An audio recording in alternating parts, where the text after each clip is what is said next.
So I'd just like to welcome everyone to our June Quality Improvement Program webinar. Just before we begin, I would just like to acknowledge and recognize that June 21st is National Indigenous Peoples Day.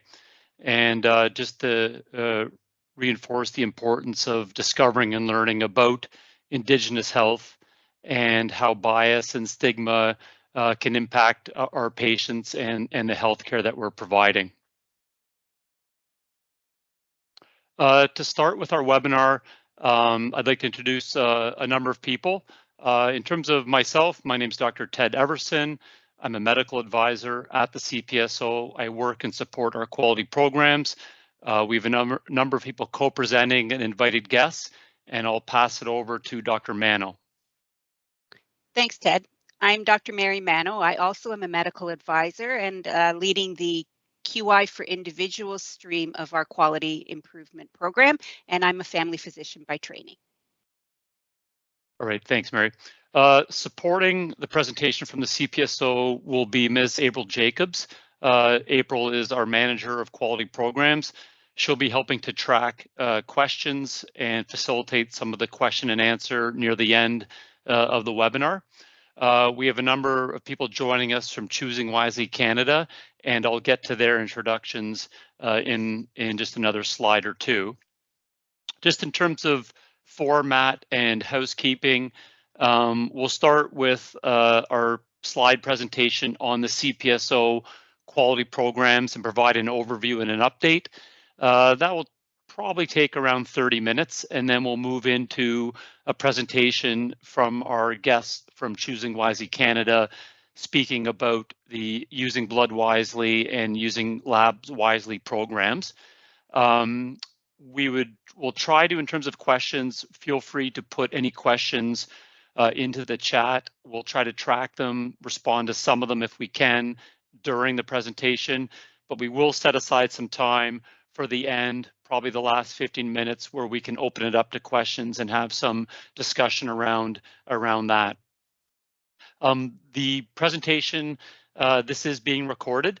It will be accessible on our website under our quality program tab, and you are also able to view our previous webinars at our CPSO YouTube page. So this is being recorded and will be available for future reference.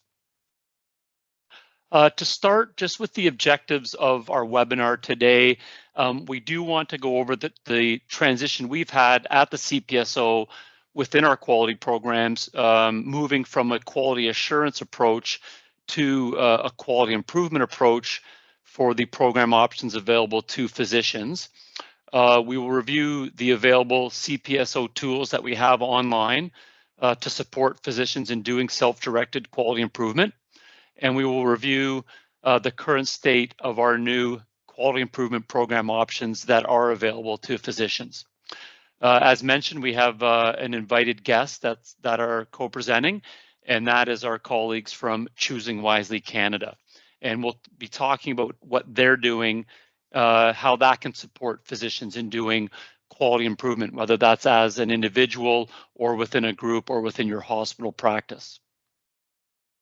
Our guests from Choosing Wisely Canada today, we have Miss Doreen Day. She's a project manager, Pan-Canadian Initiatives for Choosing Wisely Canada. We have Ms. Jillian Hurwitz. Jillian is a project manager, implementation for Choosing Wisely Canada. And we have Dr. Yulia Lin, who is the clinician lead for the Using Blood Wisely campaign. So to start, we'll start with our CPSO quality program update. I will start with some background in terms of what brought us to the change and the transition, and try to give a sense of what our experience has been with the peer assessment program and then transitioning into our quality improvement program options and that journey that we've been on. This slide outlines some of the important principles of the work that guides the work that we do at the CPSO. Certainly, we want to support physicians providing safe and high quality medical care. One of the principles that I'll bring your attention to is something called right touch regulation, something that you may not be as familiar with.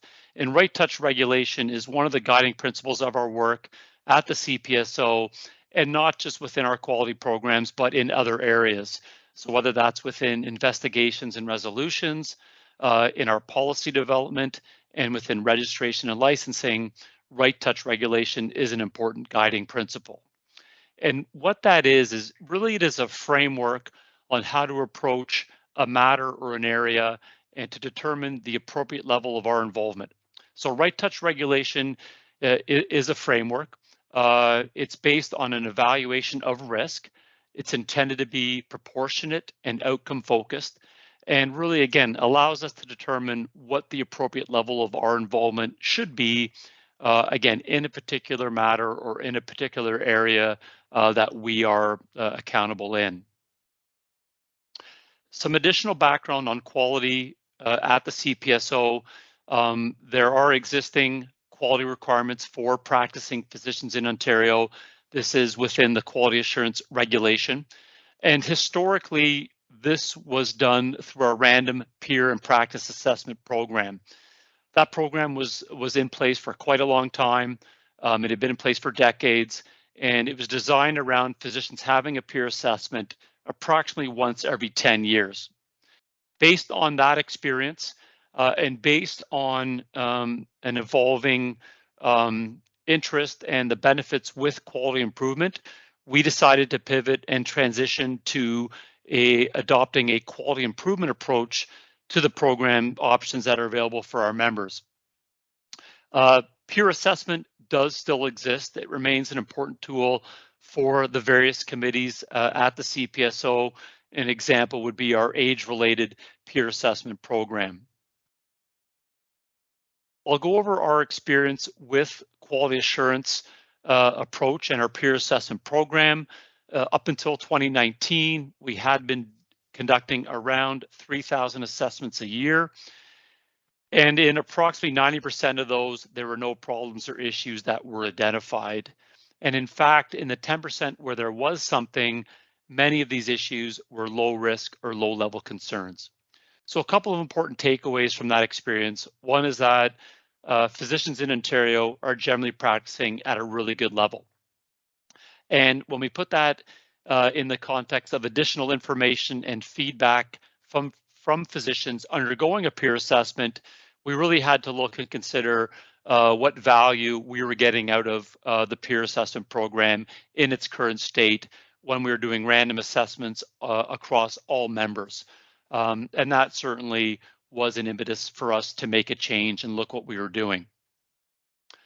When we look at transitioning from a quality assurance or audit-based approach to a quality improvement approach, this slide helps to outline some of the differences and the potential benefits with that change. So with quality assurance or an audit-based approach, we're assessing if people are meeting a minimal standard, and this really ends up having an impact on a small number of individuals. Whereas with a quality improvement approach, this can have a broader impact or greater effect on the entire group or the entire cohort. So even for a group of physicians that are practicing at a very high level, the participation in quality improvement, everyone can change, everyone can make an improvement, and therefore there's the potential to have a bigger shift or impact on overall quality. This slide again outlines a comparison. So with quality assurance, which was our peer assessment program, it is an audit-based program assessing if physicians are meeting a minimum standard. It's conducted by a peer assessor, and it's looking at care that was provided in the past. Whereas with quality improvement, it is a self-guided, self-directed process for learning, measuring, and improving. Our quality improvement programs offer coaching and support as needed, and it's really more looking at care and impacting care that is yet to be provided, and really incorporates a principle of ongoing practice improvement. And with that, I'll sign it over to Dr. Manno to talk more about the current state and our QI for Individuals programs. Thanks, Ted. In terms of the quality improvement programs at CPSO, our goal now is to reach every physician in Ontario every 5 years. And the program has evolved into two streams. One is called QI for individuals, which includes groups, and QI partnership. We've depicted that on this slide, and in the group on the left, QI for individuals and groups, those mainly are community-based physicians, whereas the physicians engaging in QI partnership are likely to have the major focus of their work occurring in a hospital setting. So when we started off in 2019 with the QI for Individuals program, which is the piece that I'm going to speak about, there was a pilot that occurred including 260 family physician volunteers. And by 2020, we were able to invite an additional 1,700 family physicians. In 2021, 6,000 members were invited, and from family medicine, but also psychiatry, radiology, internal medicine, anesthesia, surgery, and other disciplines. And in 2022, we've had 4,000 members invited into the individual stream, including the group subset, which I'm going to speak about in a moment. And these physicians are from a variety of practice settings and specialties.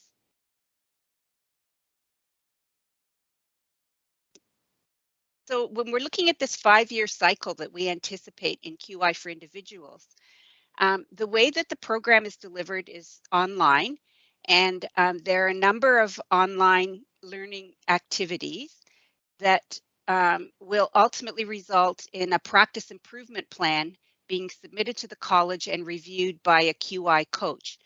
And we call that practice improvement plan a PIP for short. So I just want to spend a couple minutes talking about the online activities, which you see listed here on the left. Practice Profile is an activity that allows the member to reflect on their own risks for a complaint or for issues arising as a result of their practice, and also helping individual physicians look at their own factors that can mitigate that risk. At the end of each activity, the member has an opportunity to generate a PDF reflective piece that is then kept in the individual's QI space on their own, which they have access to. And I should mention that these three activities are not submitted to the college. They are required to be completed, and we can tell at our end if they have been completed, but the information contained there remains under the auspices of the member and is stored in their QI tile within the portal to which the member has access. So we talked about Practice Profile. The next activity is called Self-Guided Chart Review, which basically includes the member himself or herself will select 5 charts from their workplace that reflects the type of work that they're doing, and we'll use a checklist that's provided to review those charts and look for strengths and weaknesses in terms of their record keeping ability. And an important component in this activity is to obtain feedback from a trusted peer, from someone who's doing the same kind of work, in order to lend an element of objectivity to self-guided chart review. The next piece is called data-driven QI, and that has to do with looking at one's own practice or perhaps looking at data that's being pushed to the physician from a variety of sources. And the idea is to be able to identify gaps or opportunities for improvement, what one of our colleagues likes to call the pebble in the shoe, that is obvious when you look at your own patient practice level data, and that can be used to guide and help identify areas for improvement. And once you have a sense about what are the areas of strength and weakness in your own practice, then it becomes possible to set goals for improvement that are reflected in the practice improvement plan. So in the practice improvement plan, The expectation is that there will be a minimum of 2 goals, a maximum of 4, and that one of those goals can be in relation to physician health and self-care. And in these days, I think probably there just isn't a physician in Ontario who couldn't use some attention to their own well-being and self-care.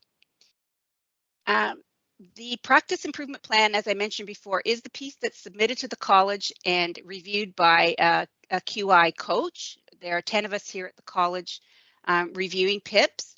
And in each case, the member will be given written feedback. And in some cases, they will be invited to coaching. Next slide, please, Ted. So if we look a little closer at some of these, did we miss a slide? So that's okay. We're good. Yeah, I like this slide.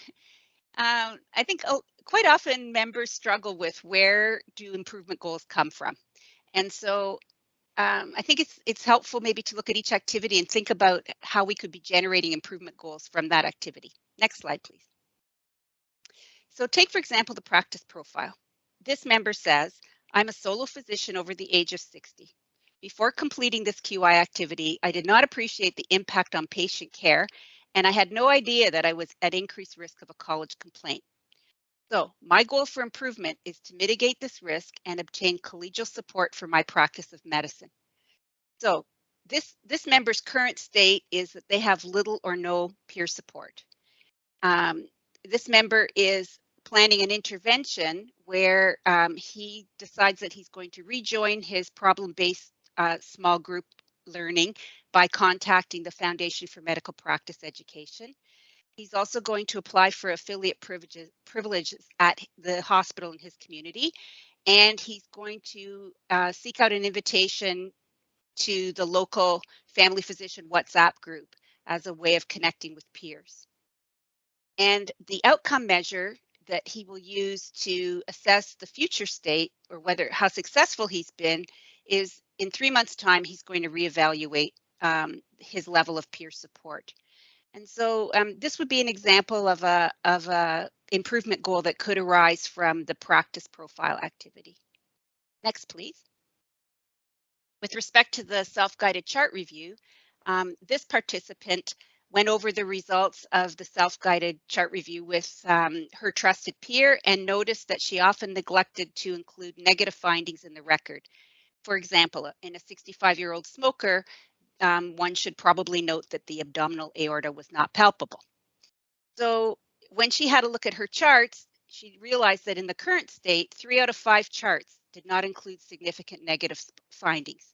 So her intervention is to set a reminder, which could be in electronic format or some other format, to document negative findings.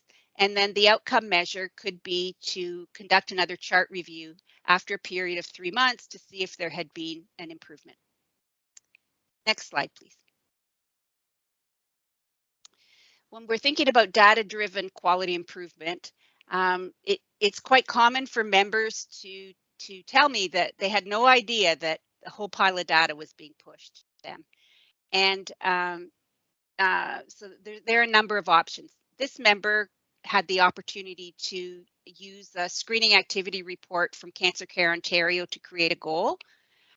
Also, some members have embedded the I4C dashboard into their EMR, which can be another really valuable source of practice level data.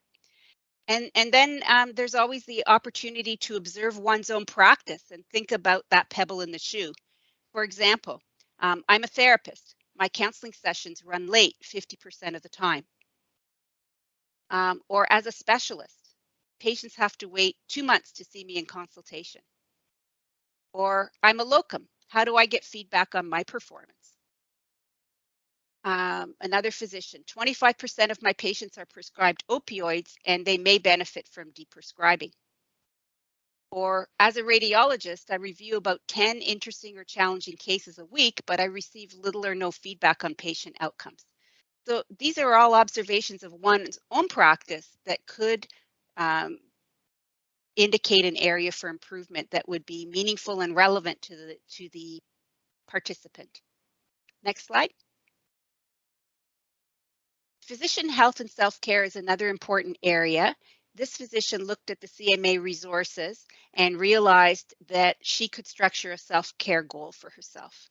And that could be something as simple as I will leave my office for 30 minutes at lunchtime at least three out of 5 days a week. Or I'll keep track on it, and I'll keep track on the calendar and give myself a check mark for each day that I succeed. And after a month, I'll count my successes and reward myself accordingly. So that there is quite a bit of scope and flexibility for creating a goal that is quite personal. Another interesting goal that comes out of physician health and self-care has to do with burnout, which is such a prevalent issue that we're all facing right now. And there are inventories available where one could establish a baseline, for example, by measuring the level of burnout using an established inventory, and then thinking about interventions that will improve burnout, and then remeasuring again after a period of time. Next slide, please.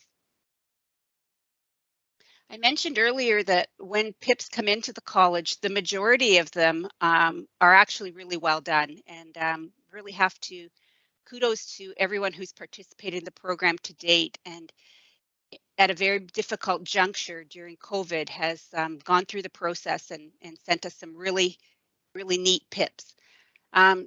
There are sometimes about 1 in 5 PIPs that where the QI goals need some further development, and that could be around a clinical care issue, practice management, or a wellness issue that was identified by a QI coach during PIP review. And those individuals will be invited to coaching, which is usually takes place either in video conferencing or by phone, and can be quite helpful in just enhancing the individual's PIP in order to meet the requirements. Next slide, please. So I'd like to just say a word about the group subset of QI for individuals.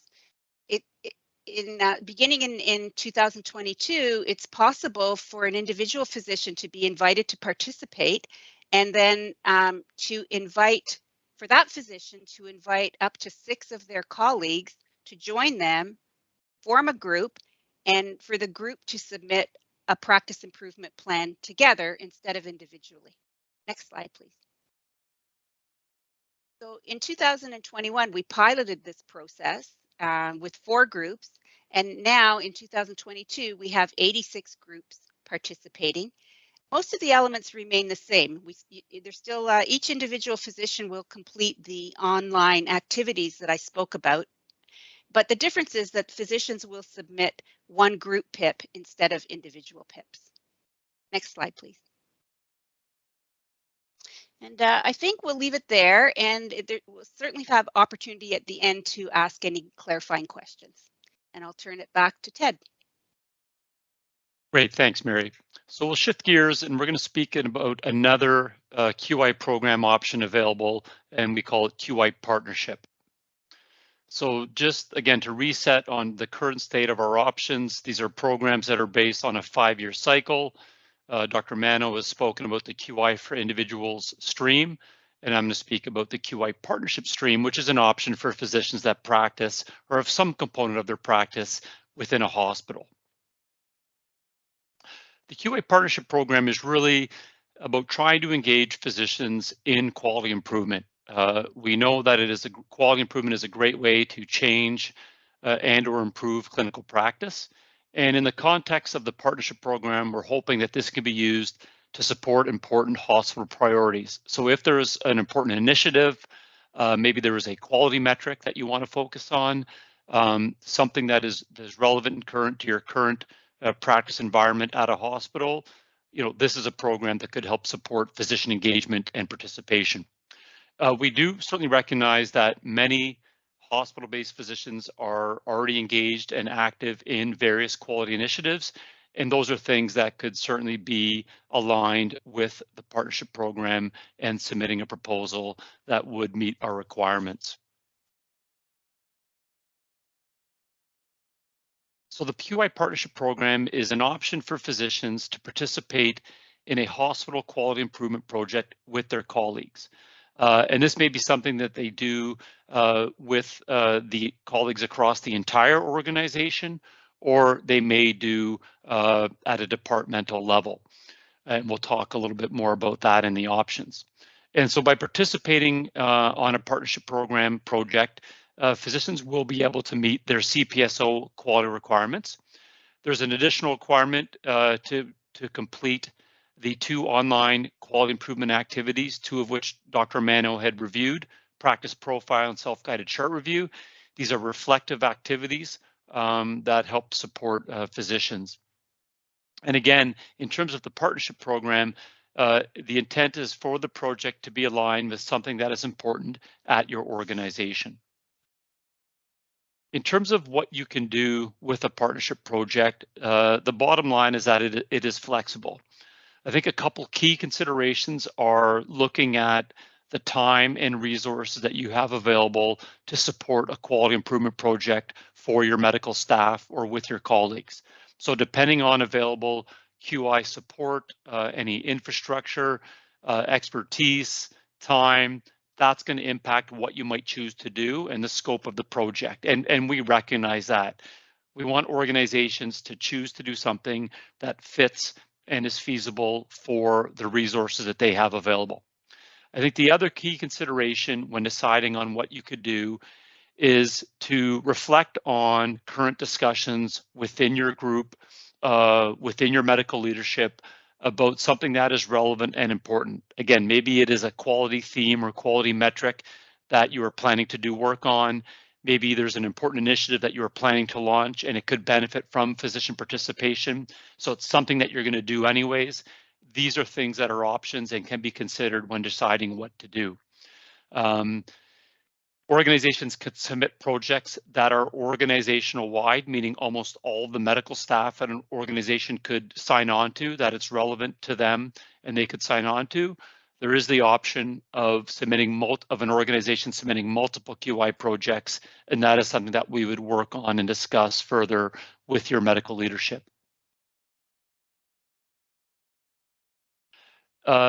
You submit a proposal to our program to review. We do have a proposal form that organizations use to design a QI project and submit to us for review. It follows a fairly standard QI project charter, which this slide outlines those steps. Some of the key elements are really for a physician that is going to sign on and participating is really understanding how they are reflecting and providing and giving feedback on the project. So that needs to be incorporated into the design. So some examples of approved hospitals to date. Example is Casey House. So Casey House in Toronto, it's a specialty hospital providing HIV focused care and services. They launched and completed 2 QI projects. One was looking at a reduction in unsigned physician orders, and the other was around opioid prescribing. I'll speak a little bit more about those initiatives and the results that they've already achieved with that. Another example is Collingwood. They have launched a physician wellness initiative. They are participating in the self-compassion training for healthcare communities program, which is an evidence-based program and involves the utilization of trained facilitators. One other example is Kingston Health Sciences.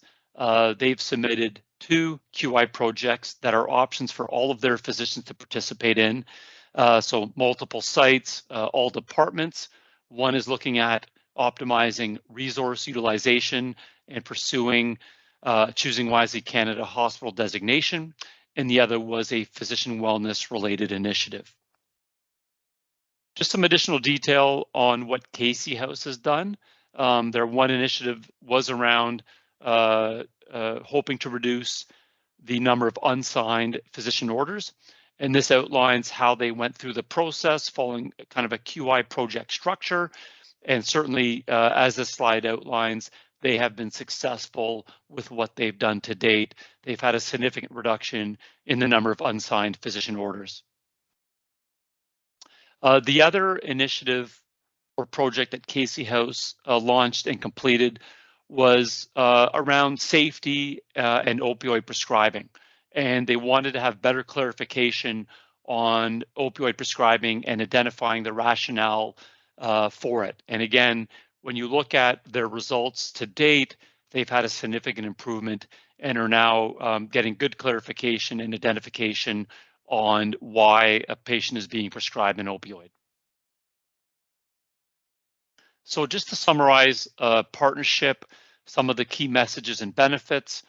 For physicians, by participating on your organization's partnership project, you can meet the requirements that you have with us at the CPSO for a 5-year period. You can also concurrently claim CPD credits, whether that's with the Royal College or with the CFPC. For hospitals and for leadership, medical leadership at a hospital, I think this is a great opportunity to support quality projects and initiatives at your organization. So again, this is a great way to get physician engagement and involvement on a quality project, and that can really serve to drive things and accelerate change at your organization. And I will pass it back over to Dr. Manno for the next slides. Thanks, Ted. This slide is an attempt to summarize the various options that are available through the CPSO quality programs to meet that 5-year requirement. So across the top, you can see QI for individuals. We've listed QI survey. I don't think I actually alluded to that. It is simply a description of the type of work that you do. It's pretty straightforward.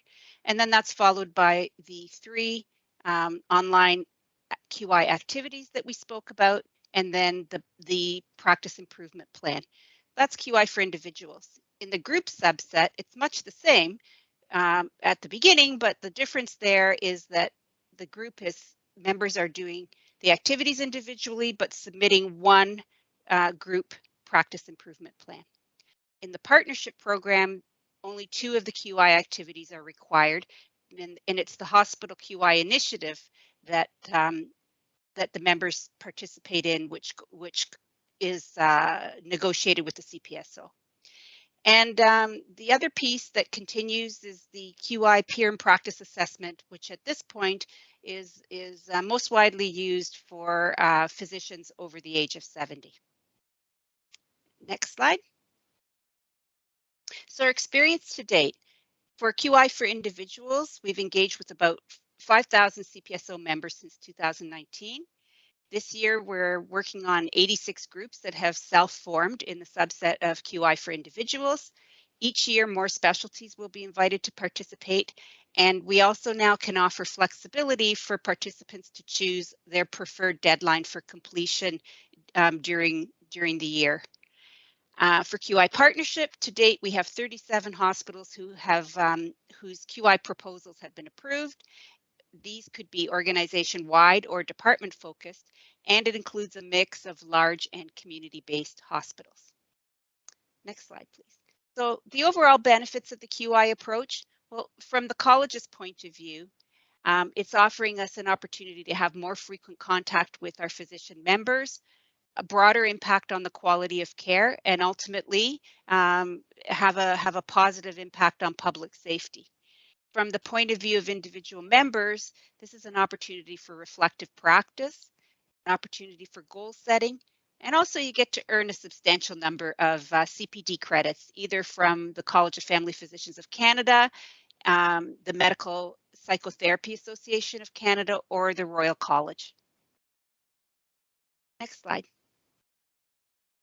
I'll hand it back to you, Dr. Everson.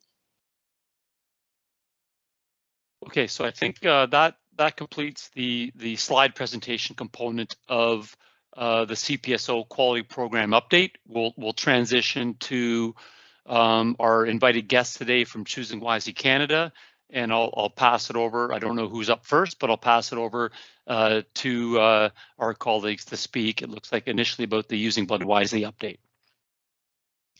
Thanks very much.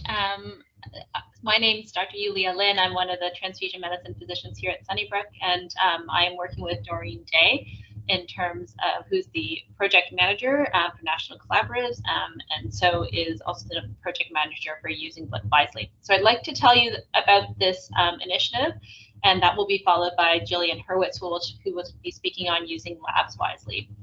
So next slide. I think the reason we're presenting today is really to showcase some potential options for the QI partnership initiatives, as some hospitals have already used Using Blood Wisely, for example, as part of their CPSO QI partnership initiatives. And we thought that this would be a good opportunity just to highlight these initiatives. So the first is Using Blood Wisely. This was launched in September 2020, and the aim is to decrease inappropriate red blood cell transfusions in Canada by implementing interventions and measurement to decrease inappropriate red cell transfusion. And our other goal, of course, was to increase the engagement of hospitals in red blood cell transfusion quality improvement work. Next slide. We have done this by looking specifically at measurements, which will help with the QI initiative to measure success. And these are the particular benchmarks to be achieved, which is that 65% of red blood cell transfusions are given as a single unit transfusion, and 80% of inpatient red blood cell transfusions have a pre-transfusion hemoglobin of 80 or less. And so again, favoring restrictive red cell transfusion. And so the idea is that we look at the hospital as a whole. If the hospital meets the benchmarks, then they are designated as a Choosing Wisely Canada Using Blood Wisely hospital. And if hospitals do not quite meet the benchmarks, then we have implemented and designed resources to help the hospital get there. So that is on the next slide, which looks specifically at our resources. So we have a variety of resources, including a planning survey to help hospitals in the direction where they might need to go. And so this might point them towards developing updated transfusion guidelines, increasing the education for their physician, nurses, and medical laboratory technologists, looking at order screening, alternatives to blood, and information for patients. We've also developed this in the context of also being a QI project of best practices for Accreditation Canada. So by participating in an initiative like Using Blood Wisely, there are many collaborative goals that can be achieved, not only through CPSO, but also through Accreditation Canada. Next slide. So these few slides, I just wanted to highlight what some of these resources look like. So this is a planning survey that the team could work through to sort of help them pinpoint where they might need to focus. The next slide looks at the guidelines. So we have prepared guidelines that one could use to compare your own hospital guidelines versus the current recommended guidelines. The next slide looks at just a snapshot of different education modules that are available for different team members. And the next slide gives an example of some of the order sets that have been created just as templates that could be used within the order sets at your institution. So the next slide. So I'm happy to say that we have enrolled over 216 participating hospitals across Canada. And we, in fact, have 95 hospitals that have been designated, some of whom have done this through the CPSO QI Partnership Initiative. Next slide. We recognize this is a busy, colorful slide, but what it is aimed to show is that this is a constant moving target. So we have hospitals that are signed up, they're in the red, and then they are progressing through these different steps. So doing a spot audit of what their baseline is in orange, yellow doing repeated measurements over time, light green starting to meet the benchmarks, and the dark green, they've actually been designated. And so we're, through Using Blood Wisely, we're supporting these hospitals from moving from the red to the green. Next slide. And that leads to the 95 hospitals that are designated. I think we have one more slide here. So we'll take questions at the end, but I just wanted to give you a brief overview of Using Blood Wisely. excuse me, and I'll turn it over next to Jillian Hurwitz, who will speak about using labs wisely. Great, thank you so much, Julia. So my name is Jillian. I'm a project manager with Choosing Wisely Canada, overseeing the Using Labs Wisely program, which we're exciting to announce will be launched in September of this year. So next slide, please. So just a very brief snapshot of the program. So of course, we're looking to target overuse in lab testing in Canada, and it's actually the single highest volume medical activity in Canada, and of course costs quite a bit nationally. And there are risks associated with lab testing, like false positives, unnecessary follow-ups, and potential patient harm. Next slide, please. So as many of you likely know, this has been a very hot issue in the last year. There have been lab supply shortages. So we at Choosing Wisely Canada did do a bit of work to help address this. We did host webinars. We've come up with additional recommendations to address the blood collection tube shortage. And of course, creating Using Labs Wisely was sort of our biggest national concerted effort to address this. Next slide, please. Oh, and here it is. Yeah, here Choosing Wisely's initiative. So you'll see we've done webinars. There is a list of recommendations. We do have a toolkit as well to reduce routine blood draws. But of course, next slide, please. Using Labs Wisely is the big national program that we're here to introduce today. So what is Using Labs Wisely? It's a national consortium for Canadian hospitals. So again, we're starting with hospitals versus community kind of private labs, because it's just easier for us to wrap our hands around at this point. So it is a hospital-based program currently, and we're aiming to create a national lab stewardship community to make a measurable impact on reducing low-value lab testing across Canada. Next slide, please. So the first component of this whole program is to implement change. So hospitals who participate in the program will identify local improvement priorities and develop annual quality improvement plans. And of course, they will implement these plans to reduce lab utilization. So all this to say, for this audience, we were very thoughtful to make sure that the quality improvement plan that we created crosswalked very nicely with the efforts of the CPSO, again, with this thought of the partnership that Julia was speaking to earlier. So the first component is, of course, implementing the change to reduce lab utilization. Next slide, please. Great. So the second component for participating hospitals is to submit data.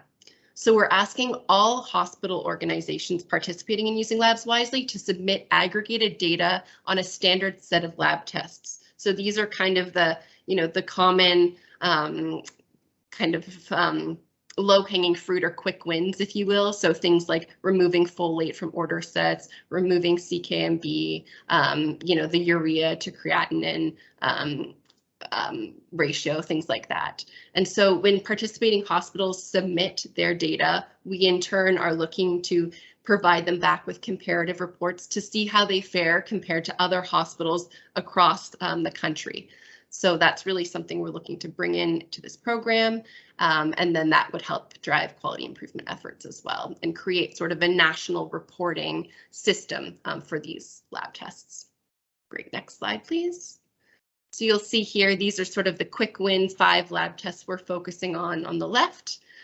So hospitals, when they're choosing a priority area to focus on, they're welcome to choose from these 5 tests to focus on, but also we've made the program as flexible as possible. So hospitals, if they decide, oh, we don't actually want to work on the 5 quick wins, or oh, we've already done all of the 5 quick wins, there is another pathway, which I like to call choose your own adventure, but hospitals are welcome to prioritize something that's sort of a hospital-directed lab test priority, so they can really choose. So some of our hospitals currently are doing daily labs or ESR, reducing vitamin D. Some are doing reflex testing for thyroid testing, those sorts of things. So lots of flexibility within the program. Next slide, please. And the third component of the program is to be part of a learning community. So this really is the collaborative piece. So participants would participate in an interactive learning curriculum where we would have sort of monthly and bi-monthly sessions and small group sharing sessions, and then some didactic quality improvement coaching. So again, there's a lot of choose your own adventure here. Sites are welcome to join whatever pieces of the curriculum they think would be most pertinent to the work they're trying to do. Great, next slide, please. So there are several benefits to this program. One is being part of a national community and sharing lessons learned throughout the country with like-minded lab experts. And then, of course, that comparative reporting piece, so to compare lab utilization across the country and the sustainability of interventions. And then, of course, applying quality improvement, the quality improvement plan piece of our program for additional credits like CPD credits and the partnership piece that we spoke to earlier. And then, of course, there would be national recognition by choosing wisely, and participating in Using Labs Wisely would earn hospitals 2 credits toward Choosing Wisely Canada's hospital designation after 1 year of enrollment in the Using Labs Wisely program. And then, of course, last but not least, learning skills from the quality improvement focused curriculum and having access to special lab utilization tools that we're creating at Choosing Wisely Canada with some partners like CADIT and Gemini and other partners across the country. Great, next slide, please. So where are we at now? We had an initial cohort go live in February 2022. So there were 19 hospital organizations from across 6 provinces who participated and will continue on within the program. So you can see here, there's quite a bit of variability in terms of size and geography. Next slide, please. So yes, initial cohort went live in February. Currently, we're doing a bit of a media blitz about Using Labs Wisely and its national launch in September of 2022. So we're trying to recruit sites to continue to participate in September. Next slide, please. So sign up for Using Labs Wisely is live. So if any of you are interested in learning more about this program or even signing up your hospital organization, please feel free to visit the link there, or you're welcome to email me at labs@choosingwiselycanada.org. Great, that is it for me. Thanks very much. Okay, great. Thank you. Thank you, Jillian. Thanks, Yulia. That's really helpful. And I think, as you've outlined, those initiatives do fit very well with the QI partnership program. So a hospital organization could certainly use one or both of those initiatives as a partnership program submission. And that's exactly what we hope organizations will be doing, that type of work. So thank you for that. We have about just under 15 minutes remaining, so we want to open it up to questions, whether it's about the CPSO QI programs or whether it's pertaining to Choosing Wisely Canada. So we'd like to open it up to questions and any comments. I know that we may have been tracking some questions in the chat. So I don't know, April, if you want to pose any questions to us as the speakers, or whether we just want to open it up for questions. So we don't have that many questions in the chat at present time. We have one directed for our Choosing Wisely colleagues. We have one from Alex that's asking, what is inappropriate RBC transfusion and what are alternatives to blood? Yes, so thank you. So, you know, it's always really challenging to label something, I guess, based on just a metric. And so we have looked at these metrics, which would be ideally using single unit transfusions and low restrictive transfusion thresholds across several different audits. They serve more as a flag to say, hey, we might need to take a little bit closer look at our practice if we're not quite meeting those benchmarks. And then that likely would require a little bit more of an in-depth review to sort of look at what was happening. We know that, you know, some hospitals start and every transfusion is a double unit transfusion. And so I think it's really important just to take a closer look. Sometimes that might be because there may be specific circumstances, especially in smaller communities, where they may be using certain sites within their hospital as, you know, a transfusion outpatient clinic. So I think they really serve as flags to take a closer look, and that's what they're meant for. So that was the first part about appropriate transfusion. And what was the second, April, if you could repeat the second part of the question? Yeah, no problem. The second part was, what are alternatives to blood? Yeah, so right now, and if you go to our site using bloodwisely.ca, We do have actually an education module that looks at alternatives to transfusion, and often that is the combination of restricted transfusion, so no transfusion, or, for example, in patients who have iron deficiency, looking at the use of iron supplementation. So we have those resources on the website to take a look to see if there are any other options. But like many lab abnormalities, we always want to ask why, is this happening? Why does the patient have anemia? And sort of take a closer look, not just at fixing a number in terms of the hemoglobin, but why that patient might be anemic in the first place. So, so those resources, some of them are there, and if not, you can reach out to us on the emails that are provided on the site. I had a question for both Drs. Manno and Everson. I guess if a hospital is looking at embarking on either using blood wisely or using labs wisely, what do you think would be sort of the best approach in terms of marrying that process with CPSO? Should they sort of come up with their plan and submit it to CPSO before they start on the process, or just thinking as well as of those 19 hospitals that have already signed on to using labs wisely, how can we counsel them and advise them in terms of incorporating this into a really great initiative for their medical staff? Yeah, I can start to answer that one. So certainly for an organization that has recently launched this, has already started things for this, there's definitely still an opportunity for them to submit it to the partnership program and consolidate that as a submission for something that for their physicians to participate on. So they would just reach out to us and connect directly with us about that. And so things that have been launched, things that are in progress, certainly those things can be, those projects are potentially still eligible. For an organization that is just starting to explore it, certainly they can connect with us. We can have the conversation about coordination and timelines, and how to kind of facilitate the process. We have our proposal form.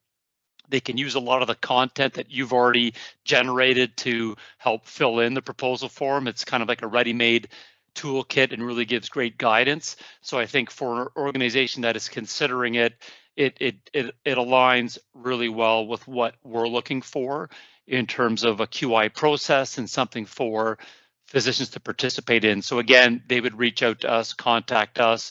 We can connect on next steps and provide the proposal form.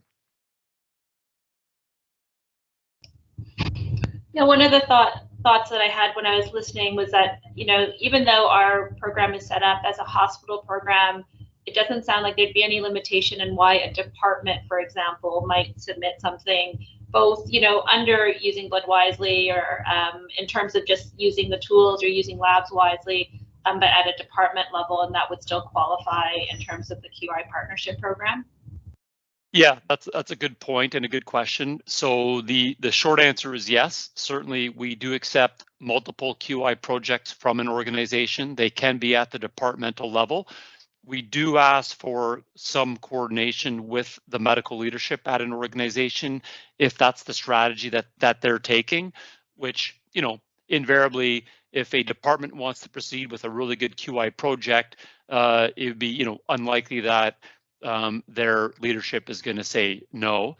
But we do ask just for some coordination of the organization strategy and whether they are planning to do something that is more broad or department focused.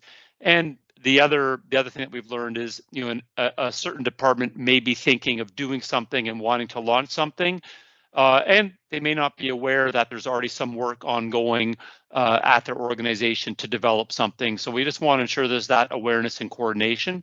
But the short answer is yes, a department could submit this, and we can guide them through that.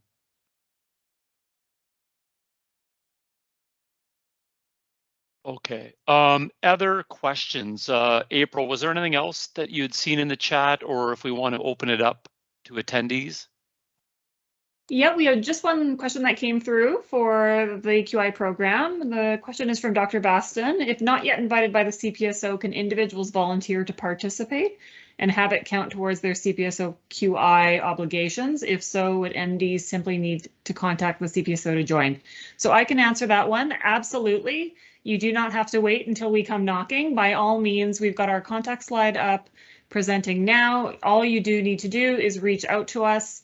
You can give us a call, or you can email us at our general QI program email there at quality@cpso.on.ca, and we would be happy to enroll you and set you up.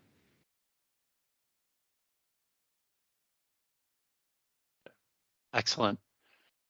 All right, just one last kind of, we just have a couple minutes or a few minutes remaining. So if there's not anything else, we'll wrap up. So again, thank you for everyone who attended. Thank you to our colleagues at Choosing Wisely Canada for presenting. And I think there's really good potential for alignment with the work that they're doing and what we are hoping and encouraging physicians to do with quality improvement. Our contact information is on the current slide. Again, this webinar is recorded. It will be accessible on our website under our Quality Improvement Program tab, and previous webinars are accessible as well.